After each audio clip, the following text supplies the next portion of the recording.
नमस्कार, माझे नाव प्रतिभा विलास भांगे, विशेष साधन व्यक्ती, डायट, पुणे। 21 दिव्यांग प्रकारापैकी आज आपण एक प्रकार पाहणार आहोत। त्याचं नाव आहे ॲसिड अटॅक विक्टिम, ॲसिड हल्लाग्रस्त म्हणूयात आपण त्याला।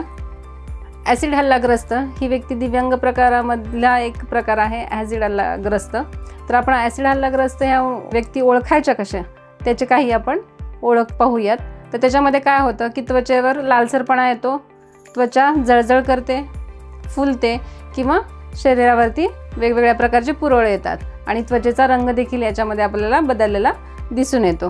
त्याचबरोबर काय होतं तर डोळ्यांमध्ये जळजळ होते, डोळ्यांचा कलर लाल होतो, लालसरपणा जाणवतो आणि दृष्टी देखील अंधुक दिसते। नाकातून रक्तस्राव होतो, या मुलांना श्वासोच्छ्वास घ्यायला त्रास होतो आणि सतत खोकला राहतो। त्याचप्रमाणे दुसरं अजून एक लक्षण पाहता येईल की त्याच्यामध्ये तोंड आणि घशात जळजळ जाणवते, वेदना होतात, गिळण्याचा त्रास होतो, ओटीपोटात दुखतं। त्याच्यानंतर या मुलांना उलट्या आणि अतिसारचा जास्तीत जास्त आपल्याला प्रभाव झालेला दिसून येतो। तर हे सर्व लक्षण आहेत ॲसिड अटॅक झाल्यानंतर त्या व्यक्तीमध्ये हे दिसणारी ही सर्व ह्या गोष्टी दिसल्यानंतर आपण ते ओळखू शकतो की हा ॲसिड हल्लाग्रस्त व्यक्ती आहे म्हणून। आता ॲसिड हल्लाग्रस्तांची लक्षणं कोणती आहेत, कसा ओळखायचं की हा ॲसिड हल्लाग्रस्त असलेला व्यक्ती आहे किंवा मुलगा आहे। तर पाहूया आपण।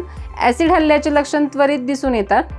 ज्या व्यक्तीवरती ॲसिड हल्ला झालेला आहे ते व्यक्तींची लक्षणं त्वरित दिसून येतात किंवा काही तासानंतर पण दिसू शकतात। ॲसिडच्या तीव्रतेनुसार लक्षणे कमी जास्त प्रमाणात गंभीर असू शकतात। म्हणजे ॲसिडचा किती मोठ्या प्रमाणात हल्ला झाला आहे याच्यानुसार आपल्याला कळेल की त्याची तीव्रता कमी आहे की जास्त आहे।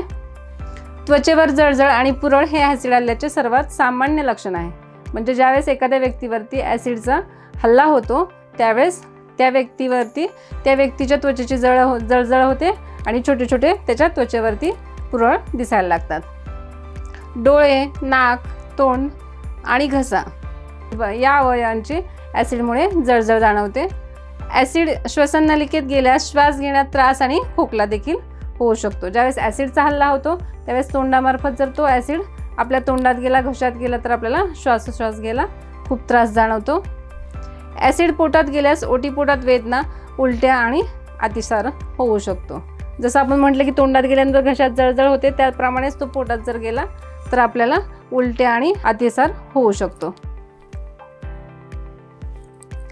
ॲसिड हल्ला झाल्यानंतर याच्यावरती कोणत्या प्रकारची प्राथमिक स्वरूपाची उपचार पद्धती असावी याच्याबाबत आपण बोलूयात। ॲसिड हल्ल्यावर त्वरित उपचार करणं खूप आवश्यक आहे। म्हणजे लगेच ॲसिड हल्ला झाला हे आपल्याला कळालं कारण आपण लक्षणं पाहिली आहे की लक्षणं काय काय दिसून येतात ॲसिड हल्ला झाल्यानंतर। तर त्याच्यासाठी आपल्याला त्वरित लगेच काळजी घेऊन उपचार करणं खूप आवश्यक आहे।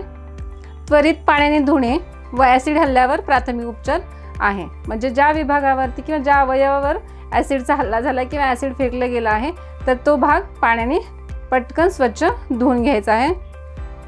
ॲसिड डोळ्यात गेल्यास डोळे पाण्याने 15 मिनिटं धुवावे। जर चेहऱ्यावर ॲसिड फेकलं गेलं असेल तर डोळे आपण 15 मिनिटं धुणे गरजेचं आहे।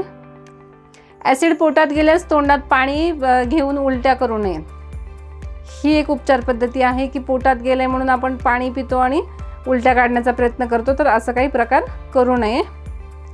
ॲसिड हल्ल्याच्या पीडित व्यक्तीला तातडीने रुग्णालयात नेणं आवश्यक आहे। प्राथमिक स्वरूपात आपण काय करू शकतो की ॲसिड ज्या ठिकाणी पडलाय तो अवयव पाण्याने स्वच्छ धुणं, डोळ्यात गेला असेल तर डोळे स्वच्छ धुणे आणि लगेच तातडीने आपण त्याला रुग्णालयात घेऊन गेले पाहिजे।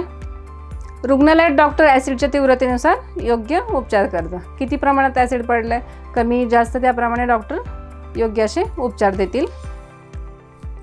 ॲसिड हल्लाग्रस्त व्यक्तींसाठी शैक्षणिक सेवा, सहाय्यभूत सेवा सुविधा कोणत्या आहेत ते पाहूयात। याच्यामध्ये साहित्य साधने, जर ॲसिड हल्लाग्रस्त झाल्यामुळे त्या व्यक्तीच्या हातामध्ये किंवा अवयवांमध्ये विकृती जर आली असेल तर आपण त्याला कॅलिपर्स देऊ शकतो। पाहतोय आपण हातामध्ये, जर त्याच्या हातांमध्ये मूवमेंट होत नसेल तर आपण त्या प्रकारचं कॅलिपर्स देऊ शकतो। त्याच्यानंतर विविध प्रकारचे स्प्लिंट असतील, चेहऱ्यावरती ॲसिड पडले आणि चेहऱ्याचा भाग खूप खाली लोंबत असेल किंवा होत असेल तर लोंबकळत असेल तर आपण त्याला चेहऱ्याचं तुम्ही फेस पाहू शकता ह्या प्रकारचं स्प्लिंट त्याला आपण देऊ शकतो। ह्या साहित्य साधनांचा आपण त्या मुलांसाठी उपयोग करू शकतो। त्याच्यानंतर आर्थिक भत्त्यांमध्ये जर पाहण्यात आलं तर मुलं शाळेत शिकत असतील आणि त्यांच्यावरती असा हल्ला झाला असेल तर त्या मुलांना आपण दिव्यांगत्व प्रकारामधला हा प्रकार असल्यामुळे आपण त्या मुलांना भत्ते पण देतो, की जसे की प्रवास भत्ता. मुलाचं घरापासून शाळेचं अंतर जर जास्त असेल तर आपण त्याला प्रवास भत्ता देतो.